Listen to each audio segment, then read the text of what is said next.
সেই ক্ষমতা নাই। ব্যাপারটা হচ্ছে, আমি বারবার বলছি, আপনাদের চোখ কান খুলে দেখবেন, দিনে বামপন্থী, দিনে কংগ্রেস, আর সন্ধ্যের পরে আরএসএস বিজেপি হয়ে যাচ্ছে। বেশ কিছু নেতা, তাদের কাছ থেকে সজাগ থাকতে হবে। আমি আপনাদের বলি, অনেক মিসগাইড আমাদের করবে। আপনারা বাড়িতে ফিরে যাবে, আপনারা দায়িত্ব নেবেন।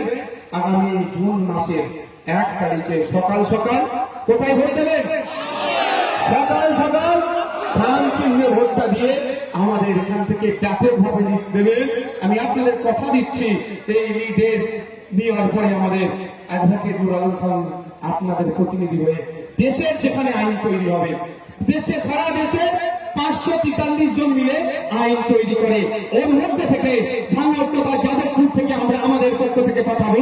যে আইন তৈরি হবে, যদি জনগণের বিপক্ষে যায়, শ্রমিকের বিপক্ষে যায়, কৃষকদের বিপক্ষে যায়, ছাত্র যুবর বিপক্ষে যায়, বলিষ্ঠ কণ্ঠে তার প্রতিবাদ করবে এবং ভাঙড় সহ যাদবপুরের মানুষ সহ রাজ্যের মানুষ সহ দেশের মানুষের বলিষ্ঠ কণ্ঠে আওয়াজ তুলবে। অ্যাডভোকেট নুর আলম খান সাহেবকে আমরা 1 তারিখে ধান চিহ্নে ভোট দিয়ে পাল্লা।